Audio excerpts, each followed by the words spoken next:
Major work was We the Living in 1933. The Fountainhead was published in 1943 and was her first success. It sold 100,000 copies. For background on Ayn Rand, here's an excerpt from a 1989 Book Notes interview. The biographer was Nathan Brandon.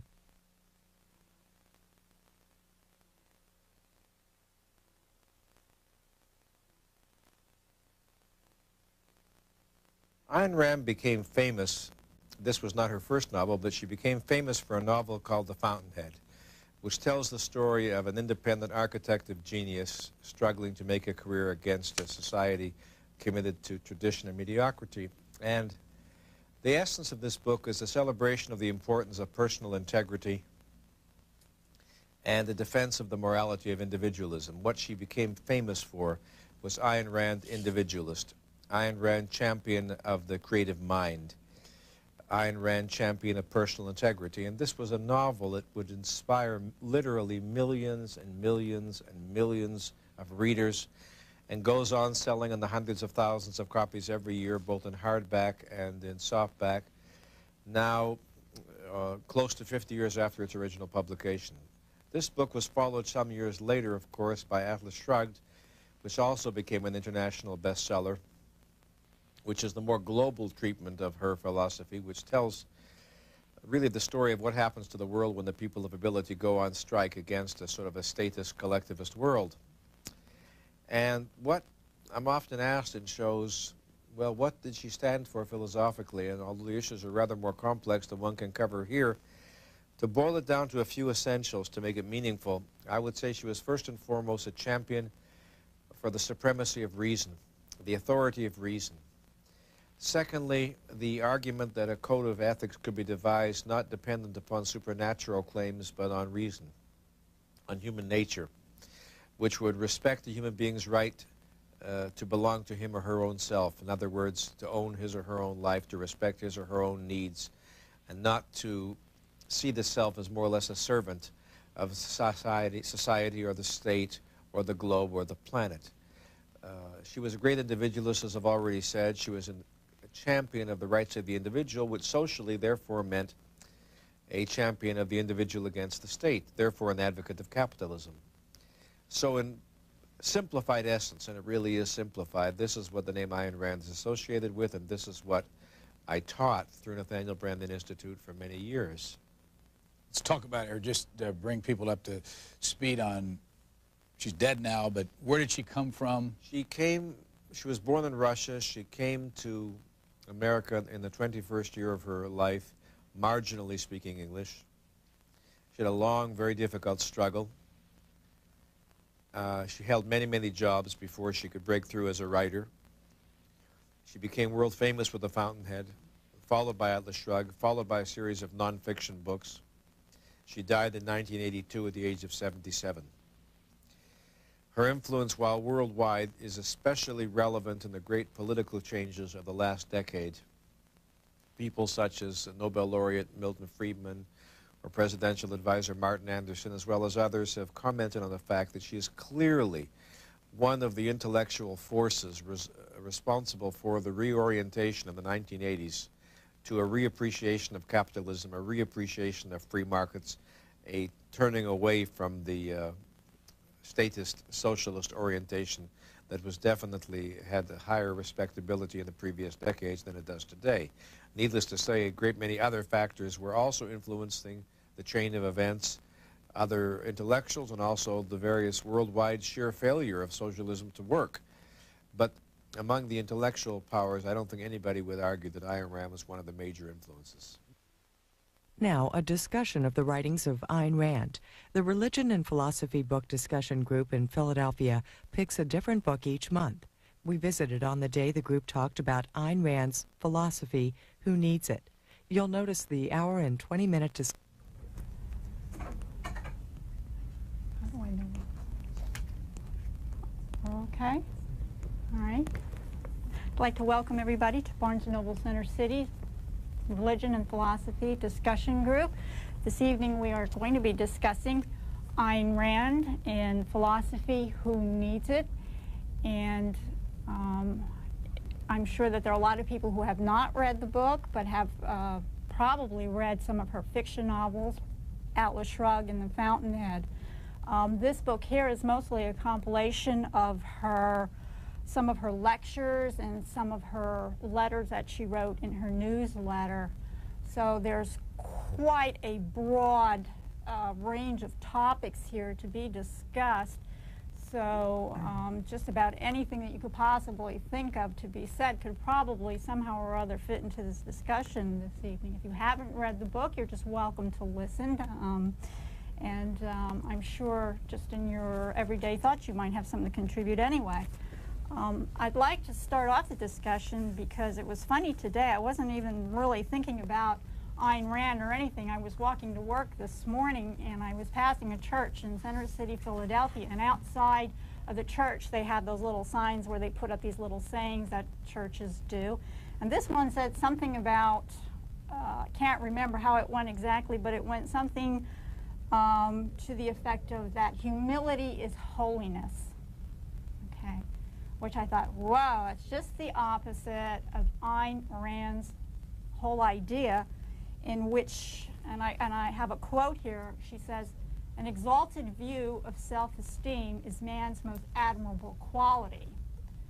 So I'd like to start the discussion off with that particular thought for anybody who would like to add to that. Well, self-esteem has its place, and altruism has its place. And I think Ayn Rand probably goes a little too far the other way as far as, hold up that book, The Virtue of Selfishness. So. Don't you think, though, that really, the title, I think, itself of that particular book is just a little, it is extreme. It catches your attention right away and you think the worst of it. But don't you really think what she's basically saying, if you don't really believe in yourself and love yourself, how can you go on in the world and relate to anyone else and do anything if you don't feel really good about yourself? If you don't believe in yourself, if you don't think what you're doing is wonderful, how can you really relate to anybody else who's doing anything wonderful? Do we have any? I think the title is extreme, and if you've read some of Ayn Rand's other things, and even in this book, you'll see that she is nothing but extreme. And basically her point of view in that is wishy-washiness, or sort of being on the fence about things is not what you would consider good, in that, for instance, to take yourself as your highest value. To do otherwise is to take something else as a higher value. And that means that basically that particular entity is more important than you in your own life. So in that case, she is an extremist, and that's how she chose to express herself, and how she expressed her good, what she thought was good. I think that it goes one step further than that, though, that you've got a sort of sense that not so much the valuing of yourself, but more sort of the crafting of yourself in the absence of resources and so forth from other people is also very, sort of vital. That the notion is to not only believe in yourself, but draw upon yourself as your sort of own ultimate resource. You know what I mean? I'm thinking now about the loathe that I think it's Howard Rourke sort of extends to his nephew. Is that right? In The Fountainhead, am I getting the character names correct? I can't remember. The sort of kid that lives in their house with them, with his mother. Am I getting the kid right? I can't remember the kid's name. Phil. Phil, is that it? He's like an art student and all that. Brother. Oh, right. Speaking of Atlas Shrugged. Right, of Atlas Shrugged, right. Gordon's nephew, Phil. Right, that's it. And he just sort of, all the sort of loathe that he expresses towards that kid is because the kid won't sort of come to bat for himself. And I think that that's also like a really important feature of what she's driving at. That you've got to come to bat for yourself, rely on yourself, and not have this expectation that everyone else's resources are going to be available for your use. On the theme of that, her titling of the book, The Virtue of Selfishness, she I think she says in the introduction there that she picks that title for precisely the reason that you are afraid of it or that you fear it, and that's that we're afraid to look at it. She wants to point us more closely to exactly what is meant by the term selfishness, and she wants us to define our terms a little bit more clearly. And on that note, I think it was a very consistent message that she expressed over and over and over through our works as, let's actually look at exactly what you mean by these terms. What exactly do we mean by selfishness? And I was hoping that we could go back to what you started with at the beginning, where she says that an exalted view of self-esteem. So she's not particularly saying self-esteem, but an exalted view of self-esteem. It's almost as if she's saying, if we were to hold self-esteem as an exalted value, this would be man's most admirable trait. In other words, if we were to have a view that self-esteem is an exalted value, that itself would be extremely admirable. So instead of jumping immediately to the conclusions about whether she's extreme or not, I think Ayn Rand might want to say, let's nail down exactly what she's saying here. Anyone else, any thoughts on that? Because I was pulling out of here, someone had said that you have to rely on yourself and your own resources. And on page 107 in the book, she's talking about luck and how she said people who rely on luck or subscribe all their success to luck are really, really have no idea, of their selves. And I had to relate that also too, because I was reading lately about women who go into interviews for job interviews and how a man, well, this was like basically how women act, but I think it can be related to men too. You go in and you've done something wonderful and an interviewer says, well, why did that happen? Why did that project come off so well? What was it that you were doing that was so wonderful? And we say, oh, I was just lucky, rather than saying, I did this and I did that. And to me, that's what she's saying. Even if we do have a good sense of ourselves, we seem to downplay it because we are sort of left to, humility is holiness. That's what most of us are taught, that we're not supposed to parade our virtues in front of other people because we look bad. And I think that's probably a lot of us do. She says here, capitalism and altruism are incompatible. She makes the point that capitalism and altruism cannot coexist in the same man or in the same society. So Ayn Rand wasn't. She had her good points and her bad points. Self-reliance. That's the whole new with self-help. I mean, of course, everybody wants self-esteem and self-reliance, but on the other hand, Ayn Rand would probably gut the safety net in this country and take a very strong libertarian view. And, you could do that maybe years ago, but you can't do that anymore, especially with technology putting a lot of people out of work. There's always going to be people in need, and you're always going to need a safety net. And she was against the ethic, the morality of Judeo-Christian altruism. But the economics of the future is like a matrix. You're going to need a little bit of that. You're going to need a little bit of gung-ho capitalism. You got to have them both together. I might agree with your outcomes that you're going to need a little bit of that charity, but I don't think that anybody can make a moral claim on my being charitable, or in fact anybody else in this room being charitable. And I suspect there's some people on the other side of the circle that will probably take much the same position, that in essence no other person has a right to a moral claim on my being charitable. I can choose to be charitable, but that is a choice that I make for my own reasons. if you subscribe to what she's saying, I probably could not and would not make them for altruistic reasons. But I may have other reasons why I choose to be charitable. I may give to an art museum because I like art and I want other people to see art and I think it adds value or what have you. But in terms of anyone else being able to lay claim to an act of charity that I may or may not choose to make, I think that that has no moral basis. And in fact, I think you'd be hard-pressed to argue for one. You're saying that, I'm sure all of us pay taxes.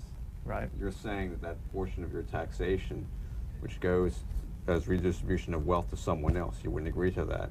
Like, in other words, basically that's your argument. I mean, yeah. I mean, I don't understand what is the moral foundation. I can understand the political foundation. Yeah. I mean, everyone can understand the political foundation. Might makes right. They'll come and they'll seize your house and auction it off if you don't pay your taxes. But, you know, in terms of what is the moral foundation for why I should work and earn and it should be redistributed to someone else, again, I'm not arguing that you shouldn't be charitable. I'm charitable myself. I'm sure you all are in your own way. But charity should be a choice that I make, not an obligation that I have to sort of give this money off to this sort of source, and then this source gets to sort of redistribute it at its will. Yes, that's what I'm saying. That's a libertarian view, correct? That's why you might find me running for the State House of Representatives as a libertarian this time. Okay. Consistency, if no moral claim can be made for it, then I think what you're saying is that a redistributionist state, which you're saying is the economics of the future, and which you're saying may be necessary, has no moral basis. I'm saying, right, that there is no moral foundation for state-sponsored redistribution of wealth. What is it about the state that might be different in the case of a moral claim? As opposed to an individual? Yeah. I can, as an individual, choose to be redistributive in any way that I please. I created it. I can dispose of it at my will and at my leisure. But to have a state, or in fact another person for that matter, to dispose of it, I don't think is moral. Do you? Absolutely not.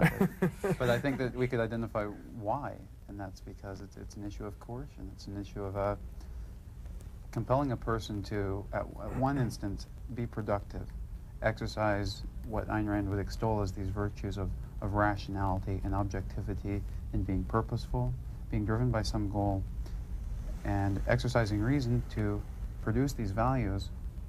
And then at the same time, we want to then step in after the person has done so and say, well, we've trusted you to go this far, but now we're going to take from you and serve what we think are admirable values. And what most people, I think you were talking about her rejection of the Judeo-Christian altruistic tradition, what most people think of as admirable values is taking from the wealthy, or taking from those who have, and giving to those who have not. That's right. Why is this the economics of the future, where we would support those who do not produce at the expense of those who do produce? Worse, that it's allegedly the obligation of those who do produce. And moreover, that this is not only right, but it's so right that we can unanimously agree that force should be used to achieve those ends. That the mechanisms of the state, which throughout the history of the world have been extremely violent, and in the 20th century, with technology, we've seen totalitarianism, we've seen the numbers of deaths by this mechanism, the state, exceeding historic proportions dramatically. And you're saying that this is the economics of the future. Well, the economics of the future, I believe, will have a spiritual overdrive where extremes of both poverty and wealth will be eliminated. Now you're really playing into Ayn Rand's hand, because she says, that in order to come up with some sort of claim that this is the good, to expropriate by force the values that some people create, to give it to others, can only be justified by appealing to some spiritual, supernatural entity, some supernatural claim that we cannot point to, in fact, and say, this is why, this is the moral basis. This is why it's right for you to work and for me to take away from you and decide who it is that deserves it and what causes, whether it's going to be an environmentalist cause here or a welfare cause in an inner city here, and I'm going to distribute that money. She says the only reason, you can't point to particular facts. You can't point to a rational case and argue for that moral basis. And you're saying, you tend to agree with that, it's going to be some spiritual overtone that would justify this economics of the future. Because it's non-evaluatable. You can't evaluate it, a spiritual claim, in a rational context. you believe in a united way, the coordination of outlays, that things have to be coordinated? Because if you might as well just throw out the united way then. That's what you're saying. Well, No, let's do it individually. Let's not coordinate this thing. Again, a government coordinates. individuals can choose to coordinate. A government coerces. Yes. This coordination that you're talking about sounds to me an awful lot like a business function. Anytime that you're producing values which require the cooperation of individuals, which almost all the values that are created in our society today require cooperation on a huge scale, which is why we have voluntary interaction among capitalistic business-like organizations. You might produce the welfare system that you had at the end of the 19th century in the United States before it was replaced by government coercive charitable foundations. We had tremendous charitable foundations at the end of the 19th century, a lodge system, which has since been replaced by a much less healthy system.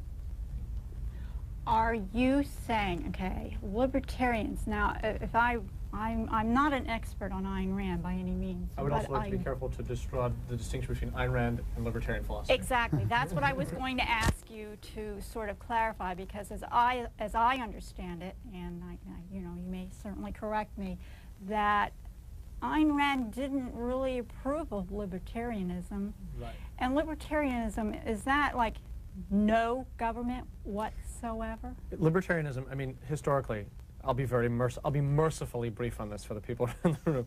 Libertarianism, I mean, essentially any freak who's outside of the mainstream politics can say, I'm an anarchist, I'm a libertarian, I'm a monarchist for that matter. Do you know what I mean? And sort of if they adopt that moniker, get some news coverage, that's what they are. Do you know what I'm saying?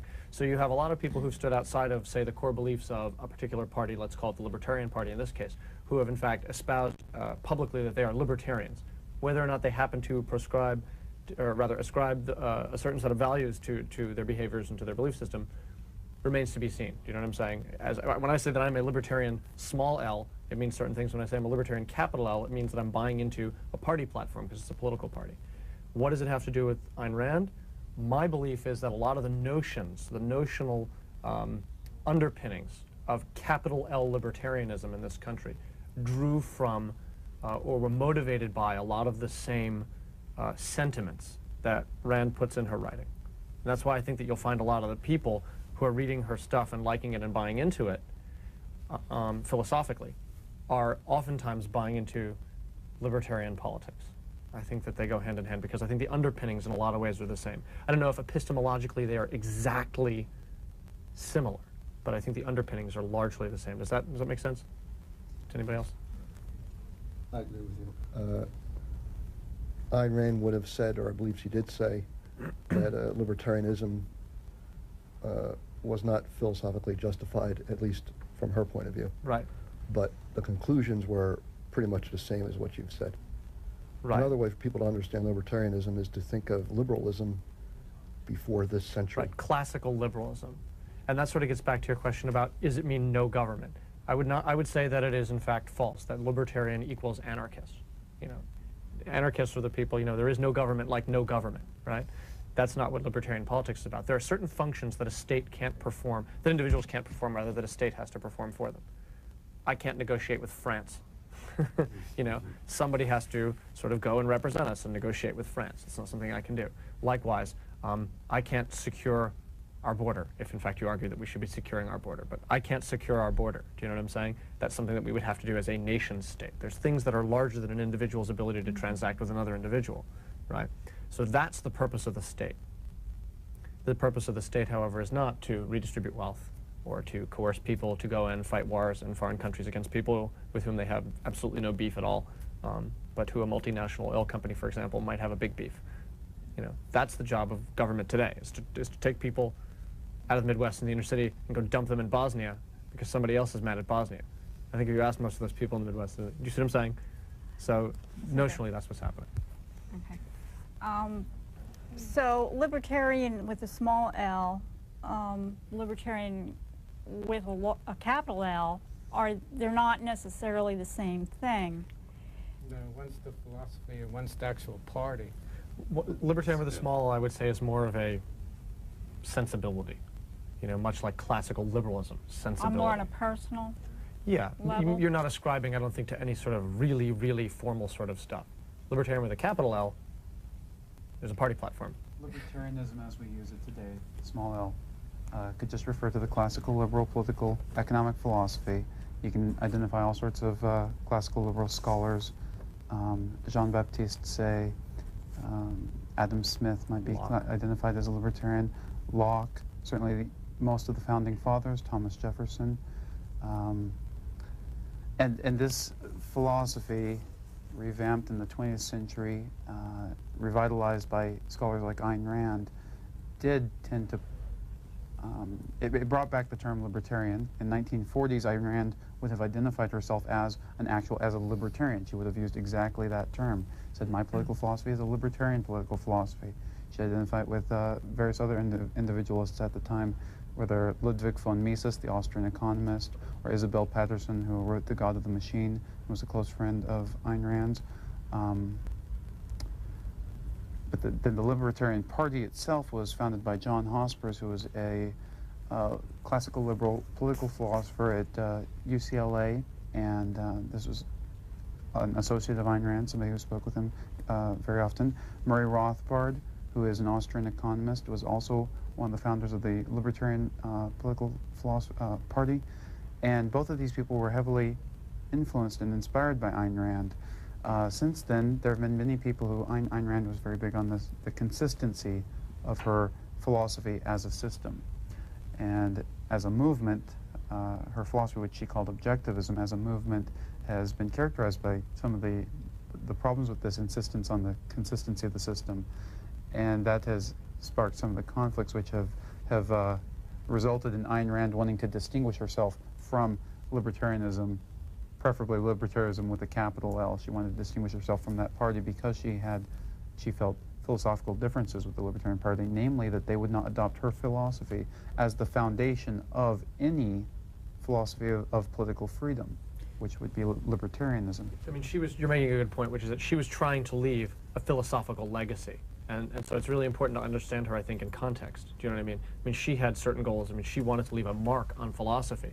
And if you have this political movement that is sort of co-opting a lot of the underpinnings of her belief system, but is not sort of wholesale adopting her belief system as its foundation, it threatens her ability to leave a clear mark on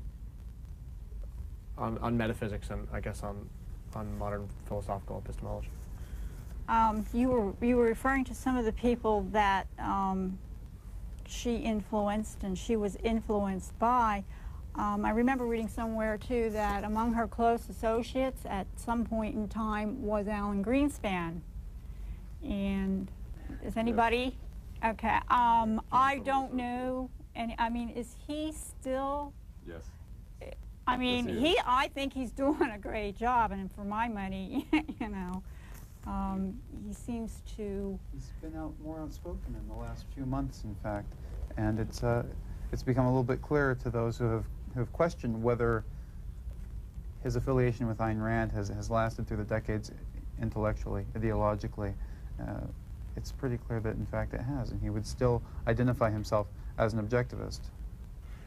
Right. I mean, if you ever read any of his early philosophical stuff, like some of the early stuff that he was writing when he was involved with some think tanks and stuff, I mean, yeah, you'll see it's very, very clear.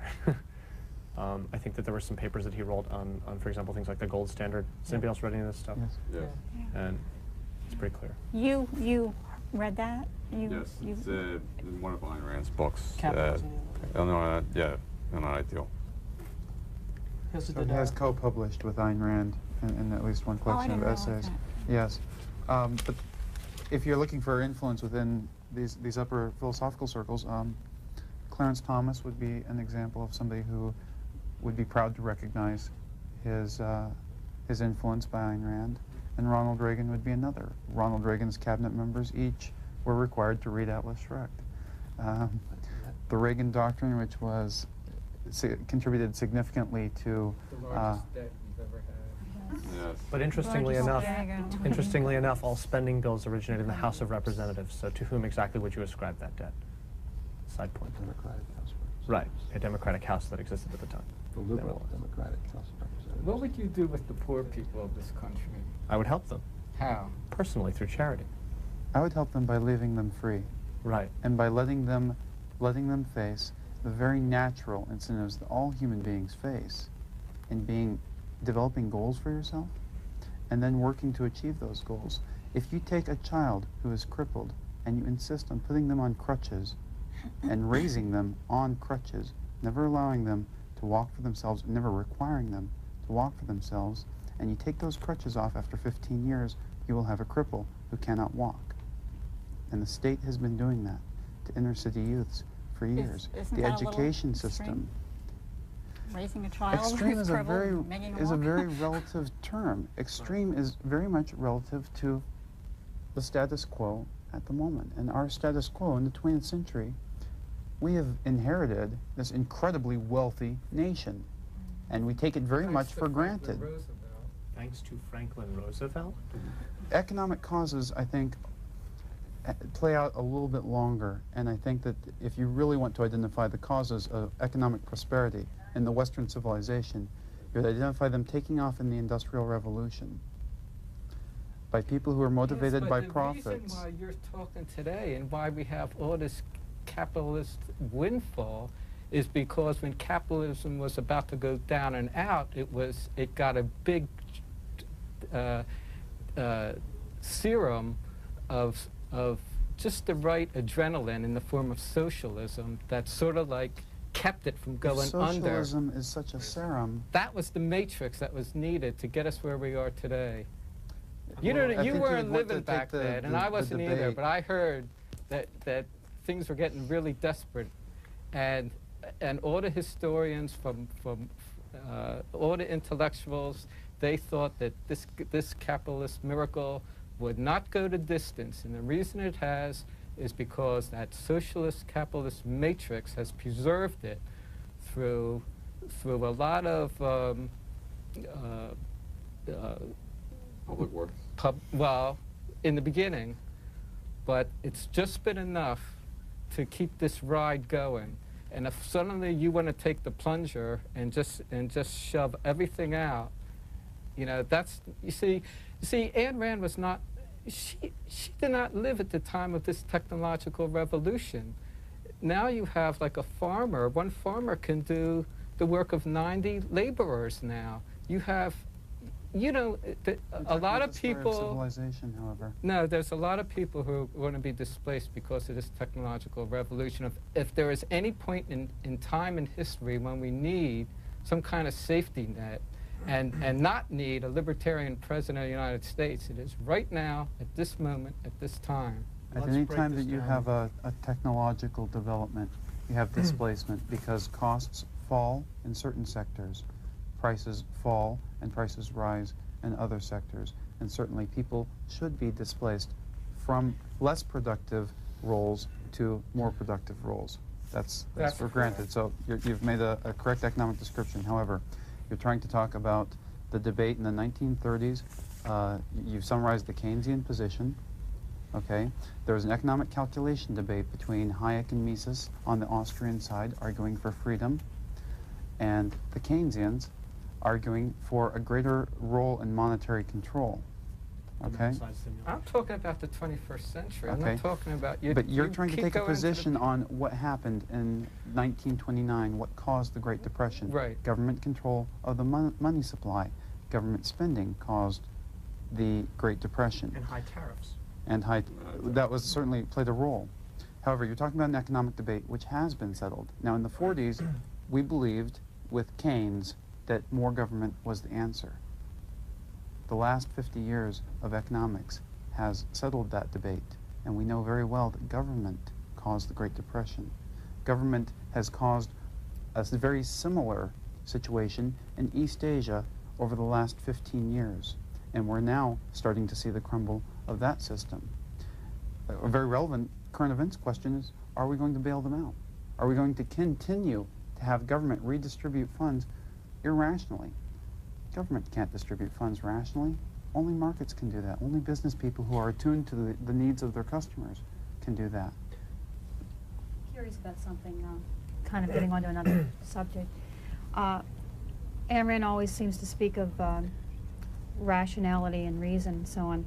and it seems to the exclusion of anything spiritual or intuitive. And I'm wondering if it seems to me that's a weakness of hers, that she doesn't seem able to deal with or accept the idea of that aspect as an integrated aspect of the human being. Anybody want to answer that? Total silence. No, she's written a number of very inspiring essays on precisely that subject. She would say that if you try to ascribe to this notion of spirit some supernatural element, something about humanity which we can't understand, which we can't fathom, where human nature is just, you know, you've thrown in the wild cards and we can't say anything about it, it's just, it can be anything, then she'd say this is hogwash. However, if you speak about spirituality, if you speak about the soul, if you speak about the highest aspirations of any individual, the things which drive them to be heroic, to be noble, to be great by any standards, you're speaking about things which can be known. And this is just a matter of human consciousness. This is certainly not opposed to her idea of human nature and reason. I don't think she actually leaves out morality at all, in fact. I mean, I think, for example, she allows things like love. I mean, look at a lot of her fiction. You'll see that there's lots of love going on between her main characters, but I think most of it is I think, what you would call love from strength, right? Where it's like strong individual, choose to come together for their mutual satisfaction. You know what I mean? Mm-hmm. Rather than, you know, love from weakness, which I guess she would argue is altruism and therefore pity and therefore not sort of worthy. Right. More like a love of self versus a love of others? No, not at all. Actually, I did pull out of, I don't believe it was actually her writings, but there is a companion book to the movie, Sense of Life, and I think this is where I got this, where she was talking about love as, first of all, being a selfish emotion, but saying that it's a response to your greatest values. What you value most, you see in another person. Right. Okay, and in seeing that, you don't necessarily want to have that person be dependent upon you or be dependent upon that person, but the both of you both know what you want out of life and you're going in the same direction. And that's basically how she described it. It should not be a relationship of dependence. Right, I mean, there's, sorry, go ahead. I was going to say, it seems utterly absurd that you would fall in love with somebody that that didn't make you feel good, that didn't make you happy to be with when you're with them. That would be, when I'm with the person that I'm with, she makes me feel good and happy. It's about me. Even though it's two of us, it's me getting the happiness. Does she also feel happy with you? Oh yeah, absolutely. If that wasn't the case, then it wouldn't be there. Right. I don't know. That sums it up for me. I think there's a respect aspect to it. That, in essence, you have to see the other person fulfilling themselves. Like, for example, okay, you know, she's a rock star, I love her, and I profess my love for her.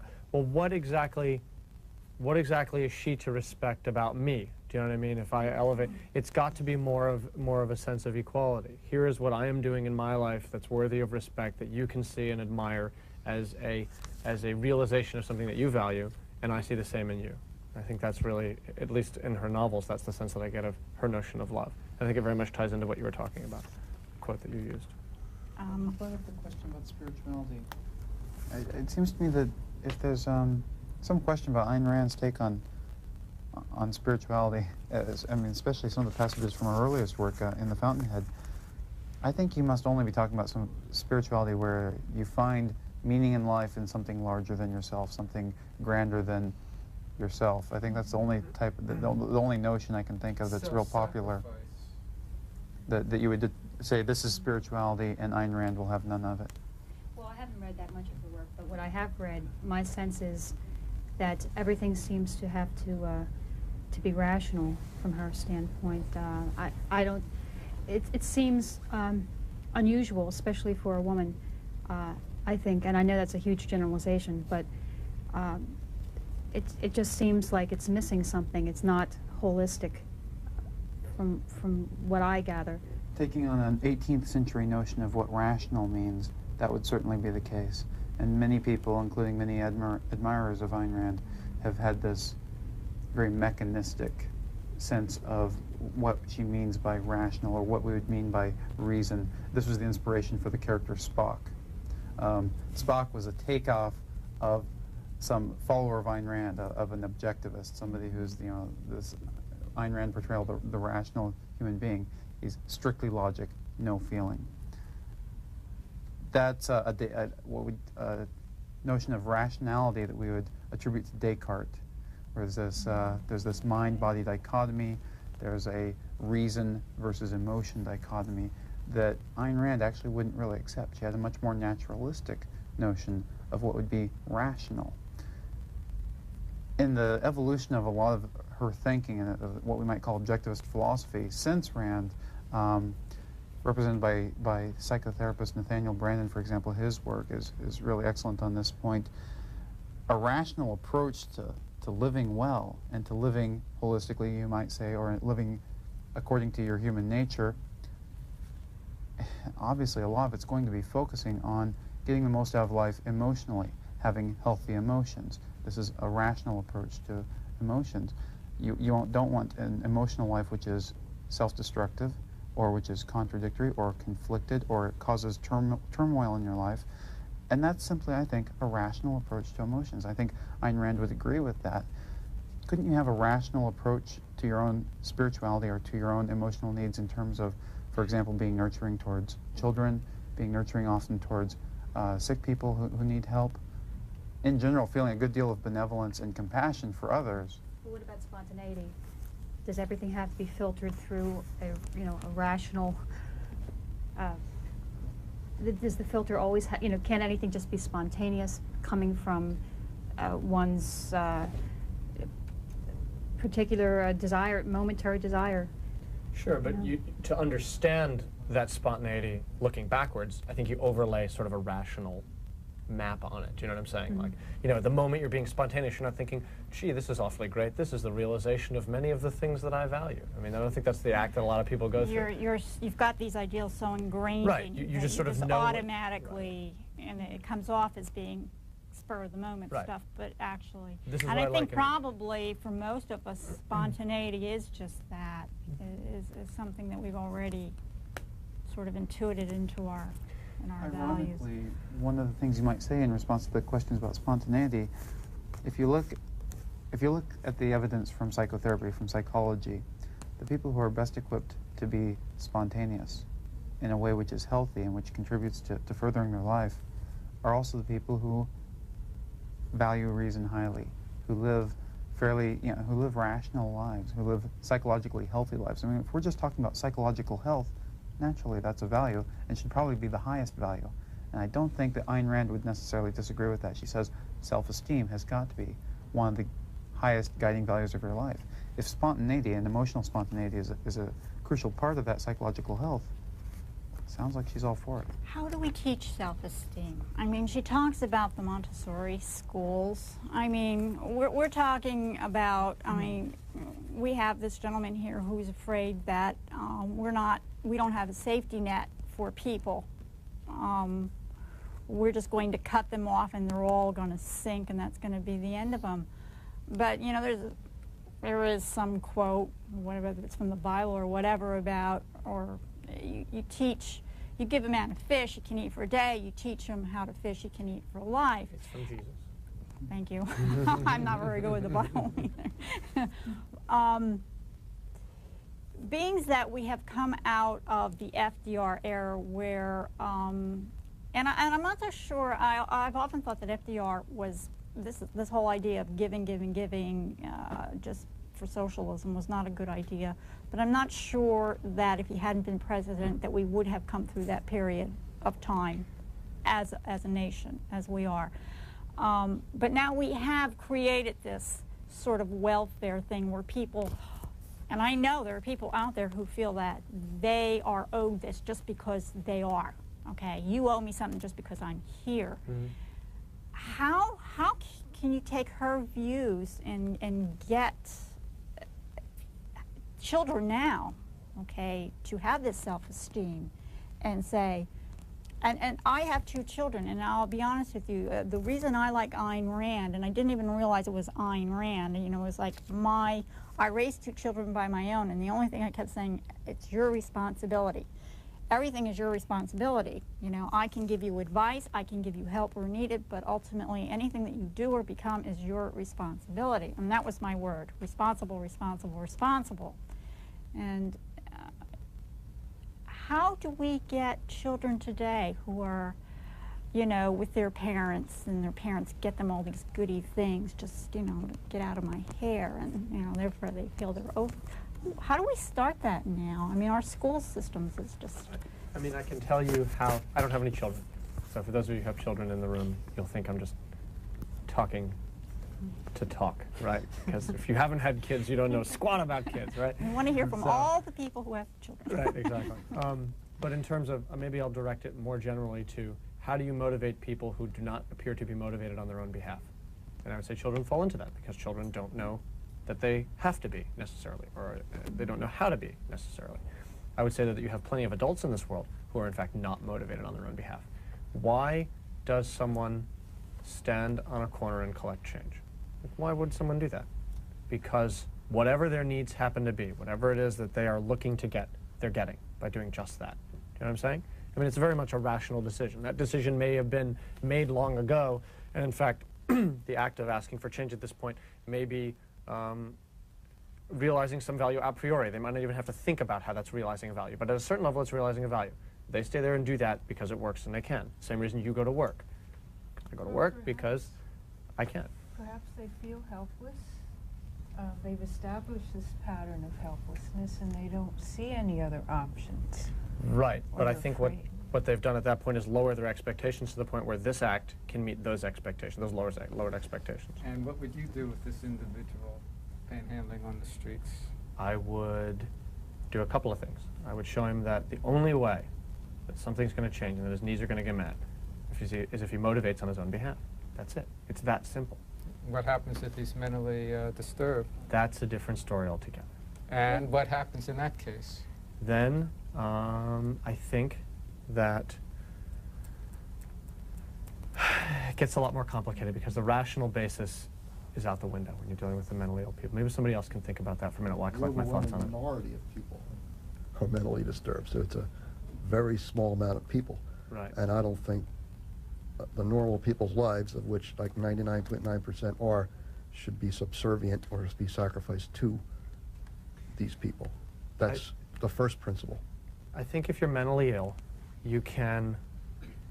There are certain minimum standards of behavior in a society, right? You cannot inflict yourself on me, and I can't inflict myself on you. That's a minimum standard, right? Similarly, if there's a resource that is owned by the public, that is to say by each and every one of us, you can't take it for yourself, right? You can't just suddenly pitch a tent in Rittenhouse Square and say, I'm living here. Can't do it. It's not yours. The same way you can have someone who is mentally disturbed, standing on the sidewalk, what have you.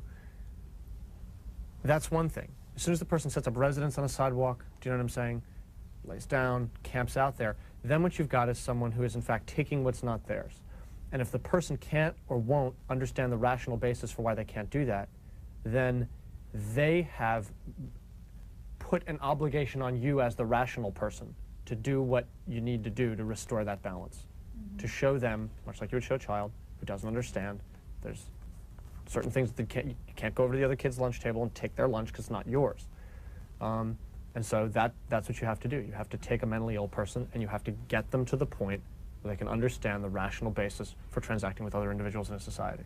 Okay, so then who's going to do this? It's like, you're not going to go and defend our country's borders, but are you personally are not either going to take this mentally ill person and explain this whole thing or take care of them? So somebody has got to do that. Somebody, some entity has to do that.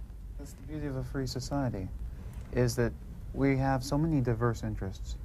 I'm thinking right now of the title, Do What You Love, The Money Will Follow. In a free society, there are so many ways you can pursue the values that really stimulate you, the needs, you can meet the needs that you think need to be met, or the ones which you think you're particularly qualified to meet. And you can do so in an entrepreneurial way. And in the past, people have done this with charities, with lodges, with psychiatric institutions. Or in fact with government. I mean, you can argue that what the city of Philadelphia represents is all the people who own property within a certain set of boundaries, right? Coming together to gather certain services together. Collection of trash, policing, fire protection, things like that, right? Record keeping. One of the other functions might be the maintenance of order.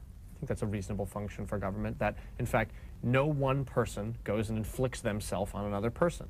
And so yeah, that may very well be one of the very few legitimate functions of government, is to help these people so they can get to a point where they're not inflicting themselves on other people.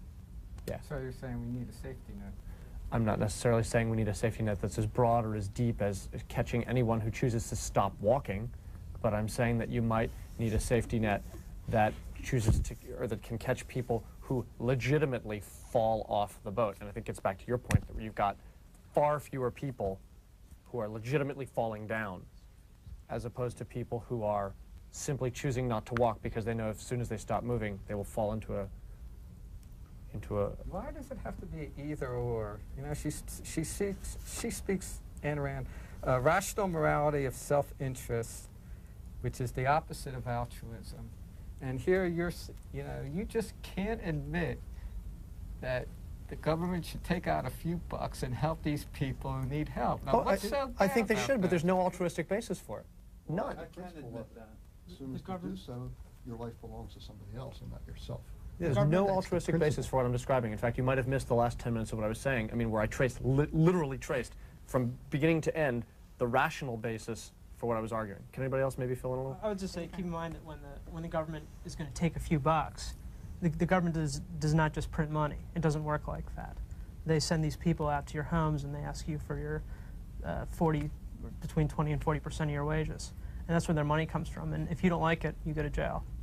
Worse, they take your property away from you. Right, and then you go to jail. Well, yeah, or then you're homeless. Right. And, Yes. and we can look at that later. But go ahead. We've been entirely sidetracked by this easy question, this luring question of what do we do about the mentally ill, what do we do about the homeless, et cetera, et cetera. These are such derivative issues. Also, the question that we were supposed to be focusing on was how do we inculcate self-esteem in children? How do we inculcate this high respect for oneself in children? And I think that Ayn Rand really had a lot to say about that, so I think it would be a tragedy if we didn't hit on that a little bit more. One of the first things she says is that if you want to speak about love, if you want to speak about any spiritual nobility, you're going to speak about somebody who values something very highly, who is passionate about something. And I think she would also say that you can't be passionate about values which do not further your life, which are not healthy, and especially ones which lead you into conflict with others, if it's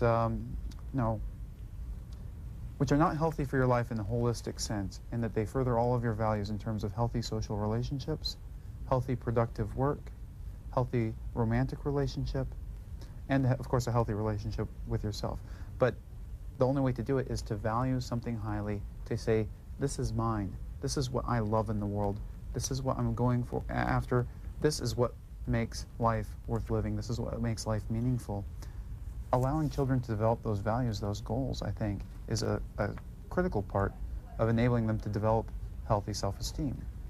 And for children, it's teaching them that in order for their values to be realized, they have to engage themselves on their own behalf. I mean, it's back to the point that I made at the beginning of that whole sort of description of moral basis for homeless people where we got sidetracked. I mean, the notion is you have to teach anyone, the biggest gift you can give someone is to teach them to motivate on their own behalf.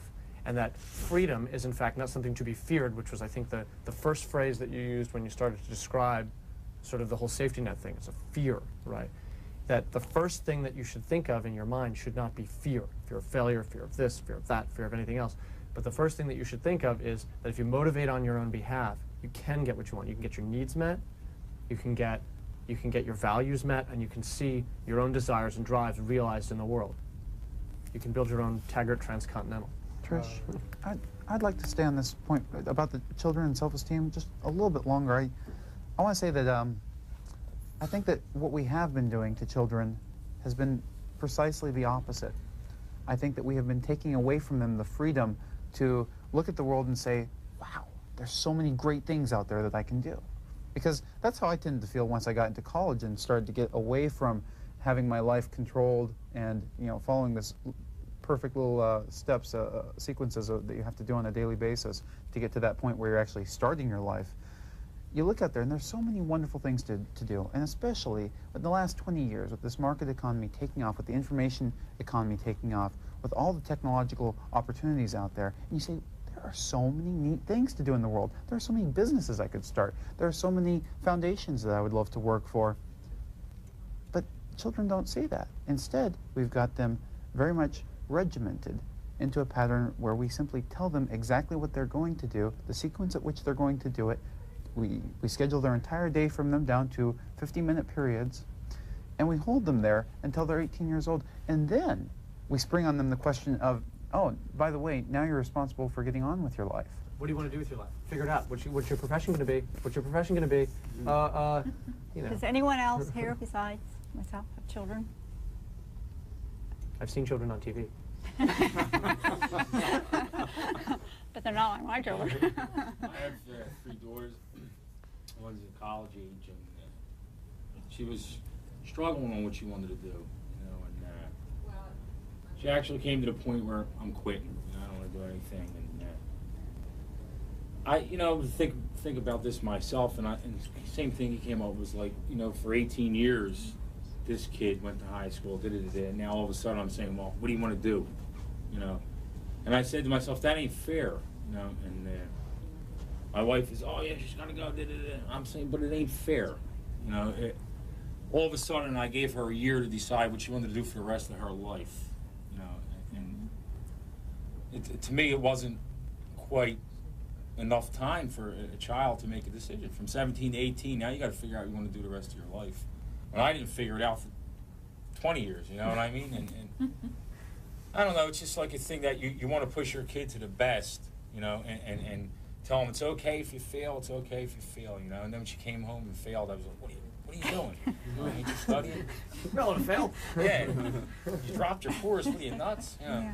But anyway, Right. I finally gave her the ball. I said, look, whatever you want to do is okay with me, you know. And then it relieved a lot of pressure off of her, too, where she said, well, I might go back. So I know exactly what you're saying, because I actually raised my 2 children by myself.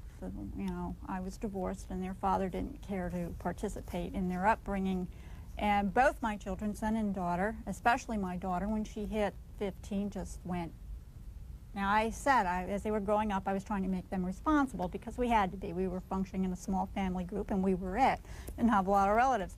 And all of a sudden, at 15, this girl decided, that's it, I'm dropping out of high school, I'm going to live in a commune. She was this far from becoming part of the drug culture. And I was scared to death. And I said to myself, I said, self, I have, from the time this girl has been able to understand me, said to her over and over again, you are responsible. These are the values that I'm passing on to you, what I think are important, and what you told me you thought were important. Now you're telling me none of this stuff is important. You have to go out, you have to make that decision for yourself. And I wanted to go and say, come back home, I'll give you anything you want, don't go to this commune, don't be with these people, I'm afraid for you. But I let her go, many sleepless nights. She spent 3 months there, made a decision to go live with my sister instead, and completely went opposite, okay? And now she is like my best friend on earth. And to me, that just, I instilled these, you know, values in her. But when the critical point came, she had to make the choice herself. It was very scary for me, because she could have chose to abandon them. So it was great for me that she had she was her own person, she made her own decisions, she did what she wanted to do, not what I pictured really. I mean, she did actually do what I wanted her to do, but it was her own decision to do it. She had her own idea of her self-worth, and she went through the whole gamut, and she came back, and now she's very happy with what she's done. And she's not a success in any and what most people would term, you know, as being success. But she's very happy, and she's very, very aware of of who she is, what she is, and what makes her happy. And that, to me, I succeeded with her, you know. She's then a success. Yeah. She's a success on her own terms, and I think she's an success on sort of, let's call it Randian terms. You know what I'm saying? That, yeah. And in fact, that fear that you were feeling, I think if you can picture that fear on an institutional level, that is in fact what you've got for a government today. Where you've got a government that's afraid people are going to decide to do what they want to do for themselves, even though they've been trained, much like your daughter, and in fact like me as a child, in fact probably like everybody else in this room as a child, not to do for themselves. I think what you did was very brave, where you said, this scares me, doesn't coincide with my values, but I'm going to let this girl realize what her values are, and if going to live on a drug commune for 3 months turns out not to be what she wants, it'll be on her basis and her terms. And that's what allows a person to be a person and allows them to be a full human being. I mean, I don't know, I was listening to both of you talk, and I'm thinking about sort of what happened when I first started to read some of her fiction, Rand's fiction. And I'm sure there'll be some head nodding when I say, I feel like when I got done with the book, I felt like I had just woken up. Like, oh, you know, I get it. Self-realization. Like, I have to do the things that matter to me. And I then, as a matter of course, have to figure out what are the things that matter to me, you know? And that's the thing about, like, when you hit 17, 18 years old, which is when I started to read this stuff, it's like, wait a minute, for all these years, people just said, you know, memorize this chart, memorize these figures, figure out these dates, go to this class, go to soccer practice, now go to this, go to sleep, wake up, go to that. And you hit 17 or 18, and it's like, wait a minute, you know, what do I value? And it's great, I think, as a parent that you were, I mean, it would have been wonderful if more parents could. But it is a scary thing, and it is probably the hardest thing a parent has got to do, to back away and say, this is your life, you figure out how to live it, and your mistakes are your own, you know. And I can give you advice, I can tell you what I think about it, but I can't make you do it. And That's if you great. screw it up, you got to figure out how to fix it. That's great. And that is really scary. I can't tell you how scary that is. I had that freedom psychologically and existentially all along, and so when I was 15, my flight was to religion and Zen Buddhism and the environmentalist movement and perhaps some communism, and I went off to, I just left home at 15, dropped out of high school and was studying philosophy full-time, and ended up studying history of religion, going to Israel. Also ended up living in a commune in a sense. I was in Israel living on a collectivist type system. And it was another 2 years before I ended up reading Ayn Rand. So when I did approach her, I had adopted New Age philosophy, Zen Buddhist philosophy, environmentalist movement philosophy, what we call deep ecology. It's a religion, isn't it? Sure. A lot of welfare status type thinking. So when I looked at her, I said, wow, you know, this is exactly what we identify as all the most evil things in the world. Love of self, egoism, love of money or profit motive. And she's advocating this as the good. I think that she must be the singularly most evil person in the world. She must be the fountainhead of all 20th century evil. And since my goal was to be a philosophy professor and to make my career in philosophy, I looked at her system and I thought, you know, this is basically my enemy. I'm going to have to destroy her before I'm done with my career. This has got to be my goal in life. And you haven't succeeded in that. It was A Philosophy Who Needs It, which was the book that I picked up and which helped me out. Anybody else have, you know, raising children? Any? Education, I think something should be done with the schools as far as some values, ethics, civics. We've tended to get in the way and train people to be getting away from the academics, the humanities, and we're tending more into the sciences, which is okay, but to be a full human being, you gotta really have to train these kids better so they don't come out of the schools killing each other. Self-esteem is a part of that, but teaching them in some way our spiritual heritage in a comparative way, so they don't come out through 12 years of school without knowing who Buddha and Jesus and Muhammad or Moses, who they are, these things work well when there's a strong churches, but churches seem to be having a problem right now, and fewer people are going to them, and that isn't available the way it used to be, and so that leaves more for the schools to provide, and this seems to get right into your path where you say, well. But you're saying, for example, this very much matches up with what you were saying, I think, before about FDR, where it's, you have a government that comes in, cuts off your legs, puts you in handcuffs, puts a blindfold on, and sticks a gag in your mouth, and then comes over and goes, "Oh my God, look at the horrible condition you're in. You can't seem to get up. you can't seem to feed yourself. We're going to have to do something for you. You need a government program to help you."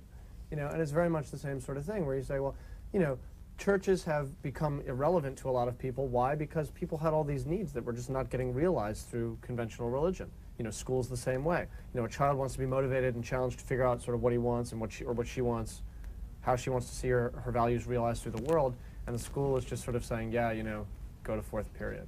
Well, no, and so it becomes less relevant. Think about this more entrepreneurially. I mean, we're concerned about having the safety net, right? So we have to identify certain criteria that unfortunate section of society is meeting. Identify some criteria. Okay, they aren't employed. Okay, we've got our criteria. They're not employed.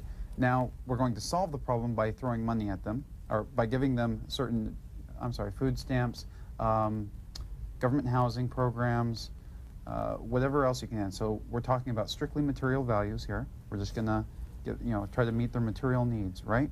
So how do you set up this program that now we're identifying they have a lack of spiritual values? Before, it was always the material values that we were trying to solve. We were saying, okay, these people don't have enough to eat, they don't have good food, they don't have good housing, so we set up some criteria, which becomes the incentive mechanism or the cutoff point. You have to meet these criteria in order to qualify to get all these goodies. What are going to be the spiritual goodies, and how are you going to set up the criteria? How are we going to identify those spiritually at-need people?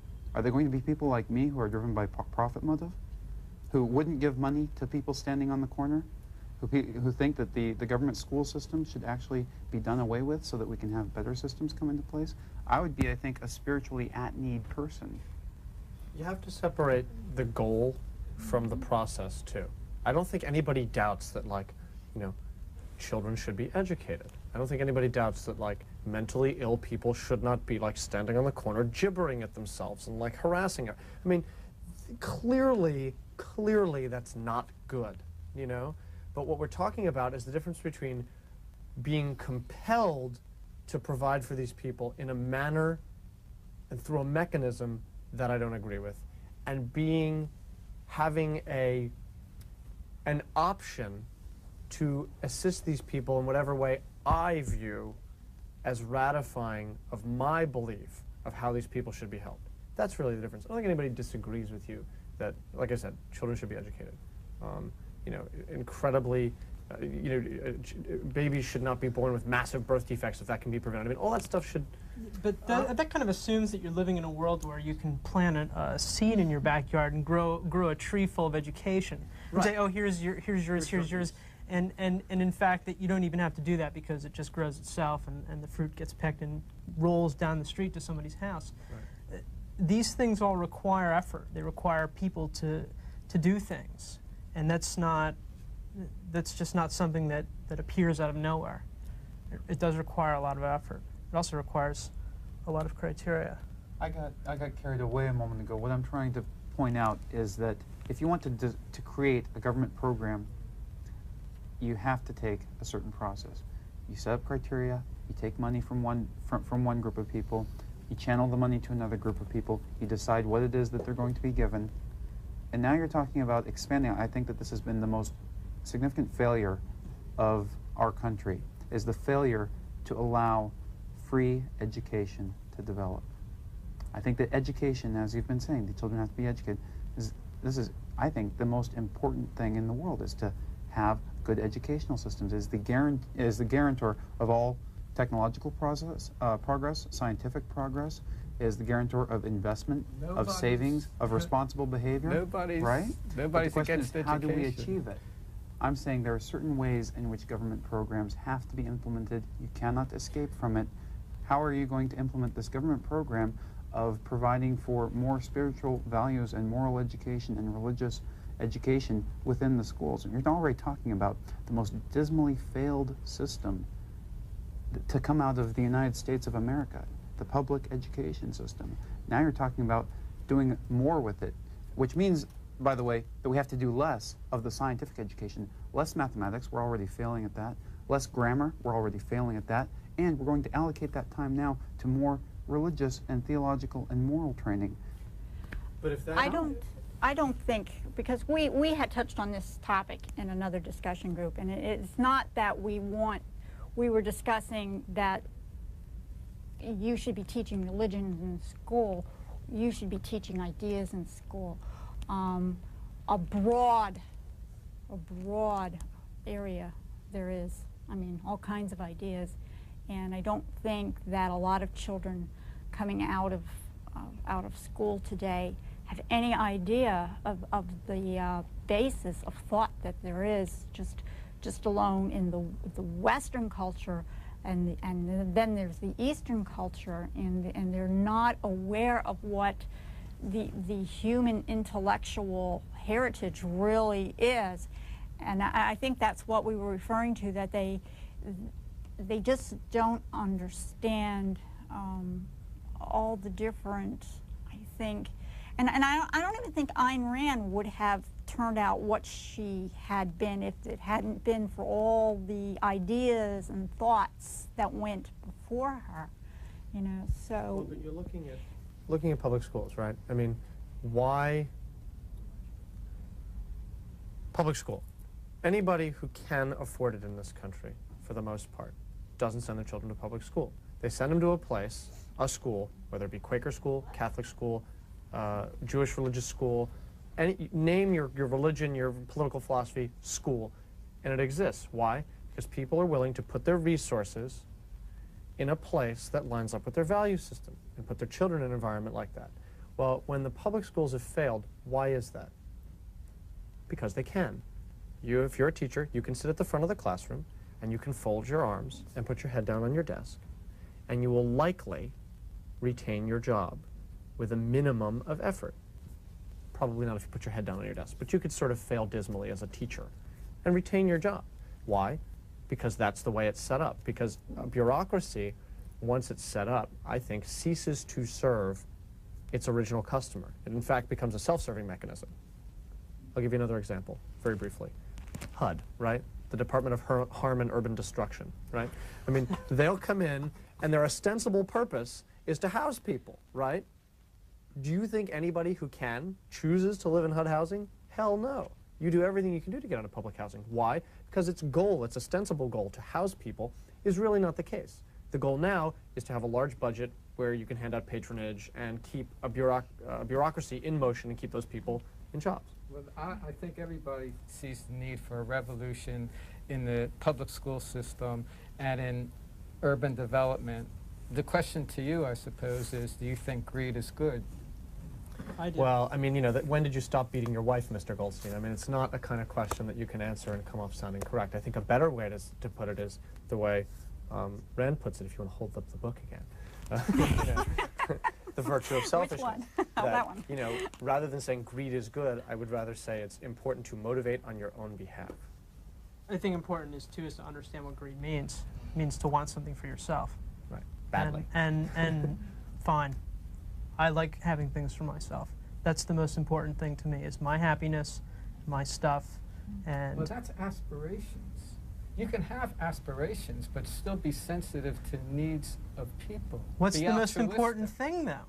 No, you can't be altruistic and want things for yourself. Yes, you can. You can't. Yes, you can. How can I want something for myself and at the same time want to give it to somebody else? Because by giving it to someone else, it makes you feel better. Ah, but that's but not altruistic. But only if it does. That's a choice that you have to make. But that's also not altruistic. If you're getting something for it, if you're transacting for it. Altruism is giving away without getting anything back. Exactly. If you're going to transact, though, if I'm Yeah, going but to you're give not you getting something, anything back in a material sense. that's okay. You're still getting something back, emotionally, spiritually, psychologically, whatever. That's great, and that's what I'm saying about that's the moral basis for charity. That I can be charitable, okay, get something back There's to that different act of degrees charity. of it. I'm sorry? different degrees. But I can get something back for being charitable without being altruistic. Being altruistic stands counter to reason. Here, take all my stuff. Well, it just doesn't make any sense. Doesn't make any sense. To fail at it means you succeed, or to Right. succeed at it means you fail. Right. If you One of fail them. as an altruist, what have you done? You've succeeded. No, What is wait a a failed minute. altruist? Let's distinguish between the way Ayn Rand tries to use the term altruism, where she identifies the essence of altruism is sacrificing. In other words, giving up something which is of greater value to you for something which would not be of value, lesser value. And altruism, the way many psychologists use the term, as simply desiring the good for others or desiring that others be happy, which I think has a lot to do with simply being psychologically healthy, that you want to live in a healthy society, a happy society. You want to be among happy, healthy, thriving people. We're talking about psychological health here. I think that anybody who is really egoistic or greedy in a healthy sense, and I think Ayn Rand's sense of greed was pretty healthy, would desire, for one thing, very healthy relationships with other people. I can't, personally, I can't imagine things that would be more important. I can't imagine being extremely wealthy and living alone on an island as some sort of healthy or desirable life. It would be horrible. I'd rather be my present salary, living freely among people who I value, who I can have healthy relationships with. What more could contribute to that than to want their good? I mean, a healthy relationship is something which emerges from healthy individuals interacting. So you have to, of course, implicitly value the health of all those other individuals. It is better to be poor in a world that gives much than to be rich in a world that gives nothing. Says you. Says me. It's my word. Okay. We're going to have to wrap up our discussion in a little bit, so I'm looking for anybody who would like to have anything that we haven't touched on quickly brought up. It's got to be like years of discussion. Yes. I just have, maybe as a closing, one question. As I was going through the book, now I am certainly not a philosophy major in any sense of the word, so there were a lot of terms in the book, you know, that I felt that I had to go look up, and I was looking for background, and I was going through a lot of books on philosophy, and she's not noted in hardly any of them. Surprise. Surprise. You can't find her name, you can't find her particular definition of objectivism. You cannot find it in the books. You know, I think she'll find her Why is that? her niche, just like we remember Nietzsche. I think she has put something, a body of work together that will be studied and talked over, popular or unpopular, just the way in schools they talk about Nietzsche today. I think her role in philosophy, I think, will be assured. And as far as you've seen with the conservative movement and Reagan, and she had a lot of good points. Her self-esteem, the idea of the profit motive not being a terribly evil thing, that it's helped a lot of people in a lot of countries. If I have been antagonistic, it's only that I believe that there's some there's room for a matrix, a mesh of these things, and not this or nothing thing. And also that I fear that there's going to be a big layoff of a lot of people from this technology putting on. I think it's the nature of technology to put people out of work. And if technology isn't putting people out of work, it's not fulfilling what it was conceived to do. The computer was designed to make our lives easier so we can talk here about philosophy. That's what the computer was supposed to, not to have us work 60 hours a week in front of a computer. So was the wheel and the fire and the cotton gin and, you know, the machine press. I mean, it's not something that's new for humans. This is a favorite theme of mine, is simply economic history. The purpose of technology, any particular invention, is to create more values with less work and less cost. Every technological innovation is generally something which creates more value for less cost. It makes us more productive. It makes us wealthier. We can create more value with the same amount of time in a given day. Actually, it's an economic concept, but Ayn Rand explains it pretty well in Atlas Shrugged, and she was very far from being an economist. So if you want to say that, yes, there's a displacement in terms of a society which starts out with being one tribe of 100 people, has a couple innovations like the hoe and carrying berries in a knapsack or something like that, is able to have more children, keep those children alive because they're able to produce more warmth, more food, et cetera, et cetera. You talk about population expanding. Population expansion is a proof of the fact that we're creating more values with less work, enabling more people to survive, increasing the standards of living, increasing the average wage. A wage is, in effect, a statement of how productive your labor is, how much value you're producing with your input of labor. We're talking about employing more people, finding more ways to create value. Yes, in the transitory moment, you transfer people out of one sector of employment which has become less productive, and over the longer term, a few years, they're going to have to transfer into something which is more productive. And how about take a dividend? How about, for all this, take a dividend and go maybe to a 4-day week so people have time to consider? You do. We used to have a 7-day work week. Your transitory momentary glance cannot replace the economic progress of civilization. It's the nature of human beings. I think everything discussed here tonight makes perfect sense, but it leaves me feeling very uneasy. Something inside, it's like too black or white. What happened? It's like the gray matter, the gray area rather. It seems like that's what life's all about, and this is just too cut and dried. I think something doesn't feel right. That's why it seems to me that there's this philosophy. It's interesting, but it's not holistic enough to take in the human experience as a whole. Are you absolutely sure of that? Of course not. Okay, I'm going to just wrap this up really quickly by asking everybody who has been gracious enough to sit through our discussion and contribute to it, if they don't think that they are not the greatest thing on earth. Anybody here does not think they are the greatest thing on earth? Raise your hand. I do. I think I'm largely a fulfillment of my own values, and that's all you can ask a person to be. Very good. Very good. Very happy work in progress. Very good. Very good. Work in progress. I like that. That's what we all are. We all are. We all are. I think that's a very objective notion of what a human being is. All right. Striving for greatness. That's what we should, that's the path. Do you want another answer to your question from before about why you're not seeing Rand quoted extensively? Sure. I don't think anybody really answered that I would question. hypothesize that, what you're talking about, essentially, is someone who has put forward the philosophical underpinnings of why the academy in this country should be defunded. Do you know what I'm saying? I mean, you're talking about somebody who is arguing for, sort of destruction of a system that has allowed a very much an academic leisure class to occur. Okay.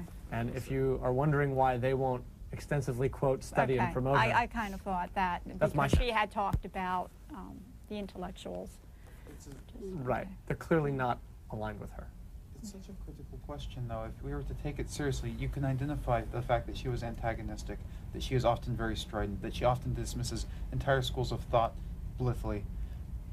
But if you want to talk about why her ideas haven't been accepted, you have to be able to identify philosophically, technically, what have been her achievements.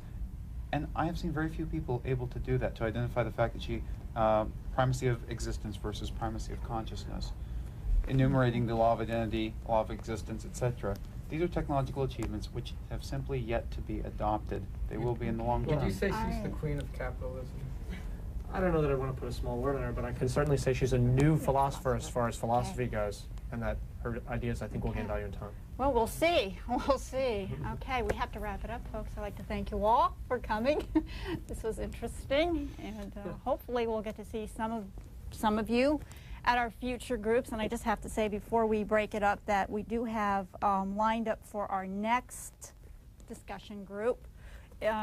This is called Aristotle for Everybody, and it's by Mortimer Adler. And I picked this because of after reading Ayn Rand, that I didn't really know all that much about Aristotle, who she bases a lot of her ideas on. So this is going to be our next book.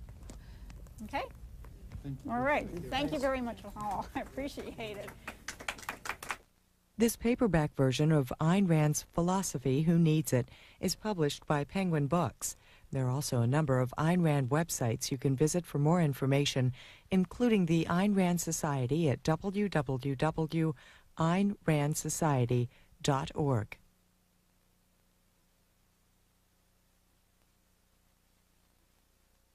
C-SPAN 2, created by cable, offered as a I think that it goes one step further than that, though, that you've got a sort of sense that not so much the valuing of yourself, but more sort of the crafting of yourself in the absence of resources and so forth from other people is also very, sort of vital. That the notion is to not only believe in yourself, but draw upon yourself as your sort of own ultimate resource. You know what I mean? I'm thinking now about the loathe that I think it's Howard Rourke sort of extends to his nephew. Is that right? In The Fountainhead, am I getting the character names correct? I can't remember. The sort of kid that lives in their house with them, with his mother. Am I getting the kid right? I can't remember the kid's name. Phil. Phil? Is that it? He's like an art student and all that? Brother. Oh, right. Speaking of Atlas Shrugged. Right, of Atlas Shrugged, right. His nephew, Phil. Right, that's it. And he just sort of, all the sort of loathe that he expresses towards that kid is because the kid won't sort of come to bat for himself. And I think that that's also like a really important feature of what she's driving at. That you've got to come to bat for yourself, rely on yourself, and not have this expectation that everyone else's resources are going to be available for your use. On the theme of that, her titling of the book, The Virtue of Selfishness, I think she says in the introduction there that she picks that title for precisely the reason that you are afraid of it or that you fear it. And that's, we're afraid to look at it. She wants to point us more closely to exactly what is meant by the term selfishness, and she wants us to define our terms a little bit more clearly. And on that note, I think it was a very consistent message that she expressed over and over and over through our work. Says, let's actually look at exactly what you mean by these terms. What exactly do we mean by selfishness? And I was hoping that we could go back to what you started with at the beginning, where she says that an exalted view of self-esteem. So she's not particularly saying self-esteem, but an exalted view of self-esteem. It's almost as if she's saying, if we were to hold self-esteem as an exalted value, this would be man's most admirable trait. In other words, if we were to have a view that self-esteem is an exalted value, that itself would be extremely admirable. So instead of jumping immediately to the conclusions about whether she's extreme or not, I think Ayn Rand might want to say, let's nail down exactly what she's saying here. Anyone else? Any thoughts on that? Because I was pulling out of here, someone had said that you have to rely on yourself and your own resources. And on page 107 in the book, she's talking about luck and how she said people who rely on luck or subscribe all their success to luck are really, really have no idea, of themselves. And I had to relate that also too, because I was reading lately about women who go into interviews for job interviews and how a man, well, this was like basically how women act, but I think it can be related to men too. You go in and you've done something wonderful and an interviewer says, well, why did that happen? Why did that project come off so well? What was it that you were doing that was so wonderful? And we say, oh, I was just lucky, rather than saying, I did this and I did that. And to me, that's what she's saying. Even if we do have a good sense of ourselves, we seem to downplay it because we are sort of left to, humility is holiness. That's what most of us are taught, that we're not supposed to parade our virtues in front of other people because we look bad. And I think that's probably a lot of us do. She says here, capitalism and altruism are incompatible. she makes the point that capitalism and altruism cannot coexist in the same man or in the same society. So Ayn Rand wasn't, she had her good points and her bad points. Self-reliance, that's the whole new with self-help. I mean, of course everybody wants self-esteem and self-reliance, but on the other hand, Ayn Rand would probably gut the safety net in this country and take a very strong libertarian view. And, you know, you could do that maybe years ago, but you can't do that anymore, especially with technology putting a lot of people out of work. People, there's always going to be people in need, and you're always going to need a safety net. And she was against the ethic, the morality of Judeo-Christian altruism. But the economics of the future is like a matrix. You're going to need a little bit of that. You're going to need a little bit of gung-ho capitalism. You know, you got to have them both together. I might agree with your outcomes that you're going to need a little bit of that charity, but I don't think that Major work was We the Living in 1933. The Fountainhead was published in 1943 and was her first success. It sold 100,000 copies. For background on Ayn Rand, here's an excerpt from a 1989 Book Notes interview. The biographer was Nathan Brandon.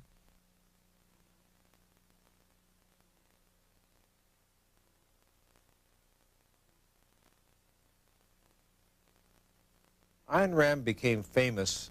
This was not her first novel, but she became famous for a novel called The Fountainhead, which tells the story of an independent architect of genius struggling to make a career against a society committed to tradition and mediocrity. And the essence of this book is a celebration of the importance of personal integrity and the defense of the morality of individualism. What she became famous for was Ayn Rand individualist, Ayn Rand champion of the creative mind, Ayn Rand champion of personal integrity. And this was a novel that would inspire literally millions and millions and millions of readers, and goes on selling in the hundreds of thousands of copies every year, both in hardback and in softback, now close to 50 years after its original publication. This book was followed some years later, of course, by Atlas Shrugged, which also became an international bestseller, which is the more global treatment of her philosophy, which tells really the story of what happens to the world when the people of ability go on strike against a sort of a statist collectivist world. And what I'm often asked in shows, well, what did she stand for philosophically? And although the issues are rather more complex than one can cover here, to boil it down to a few essentials to make it meaningful, I would say she was first and foremost a champion for the supremacy of reason, the authority of reason. Secondly, the argument that a code of ethics could be devised not dependent upon supernatural claims, but on reason, on human nature, which would respect the human being's right to belong to him or her own self. In other words, to own his or her own life, to respect his or her own needs, and not to see the self as more or less a servant of society or the state or the globe or the planet.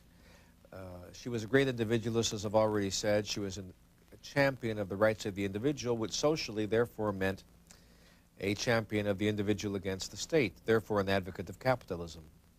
So in simplified essence, and it really is simplified, this is what the name Ayn Rand is associated with, and this is what I taught through Nathaniel Branden Institute for many years. Let's talk about her, just bring people up to speed on, she's dead now, but where did she come from? She was born in Russia. She came to America in the 21st year of her life, marginally speaking English. She had a long, very difficult struggle. She held many, many jobs before she could break through as a writer. She became world famous with The Fountainhead, followed by Atlas Shrugged, followed by a series of non-fiction books. She died in 1982 at the age of 77. Her influence, while worldwide, is especially relevant in the great political changes of the last decade. People such as Nobel laureate Milton Friedman or presidential advisor Martin Anderson, as well as others, have commented on the fact that she is clearly one of the intellectual forces responsible for the reorientation of the 1980s to a reappreciation of capitalism, a reappreciation of free markets, a turning away from the statist socialist orientation that was definitely had a higher respectability in the previous decades than it does today. Needless to say, a great many other factors were also influencing the chain of events, other intellectuals, and also the various worldwide sheer failure of socialism to work. But among the intellectual powers, I don't think anybody would argue that Ayn Rand was one of the major influences.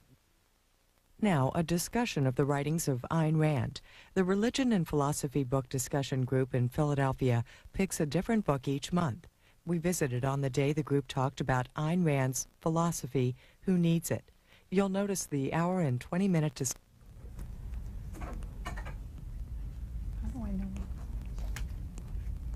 Okay. All right. I'd like to welcome everybody to Barnes & Noble Center City's Religion and Philosophy Discussion Group. This evening we are going to be discussing Ayn Rand and philosophy, Who Needs It? And I'm sure that there are a lot of people who have not read the book but have probably read some of her fiction novels, Atlas Shrugged and The Fountainhead. This book here is mostly a compilation of some of her lectures and some of her letters that she wrote in her newsletter. So there's quite a broad range of topics here to be discussed. So just about anything that you could possibly think of to be said could probably somehow or other fit into this discussion this evening. If you haven't read the book, you're just welcome to listen. And I'm sure just in your everyday thoughts you might have something to contribute anyway. I'd like to start off the discussion because it was funny today. I wasn't even really thinking about Ayn Rand or anything. I was walking to work this morning and I was passing a church in Center City, Philadelphia, and outside of the church they had those little signs where they put up these little sayings that churches do. And this one said something about, I can't remember how it went exactly, but it went something to the effect of that humility is holiness. Okay. Which I thought, wow, it's just the opposite of Ayn Rand's whole idea, in which, and I have a quote here, she says, an exalted view of self-esteem is man's most admirable quality. So I'd like to start the discussion off with that particular thought for anybody who would like to add to that. Well, self-esteem has its place, and altruism has its place, and I think Ayn Rand probably goes a little too far the other way as far as, hold up that book, The Virtue of Selfishness. So.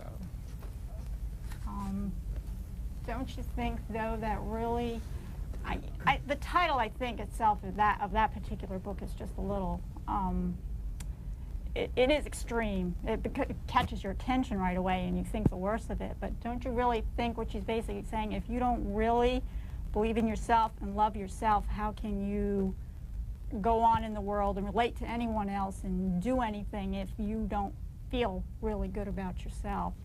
If you don't believe in yourself, if you don't think what you're doing is wonderful, how can you really relate to anybody else who's doing anything wonderful? Do we have any? I think the title is extreme, and if you've read some of Ayn Rand's other things, and even in this book, you'll see that she is nothing but extreme. And basically her point of view in that is wishy-washiness, or sort of being on the fence about things is not what you would consider good, in that, for instance, to take yourself as your highest value. To do otherwise is to take something else as a higher value. And that means that basically that particular entity is more important than you in your own life. So in that case, she is an extremist, and that's how she chose to express herself, and how she expressed her good, what she thought was good.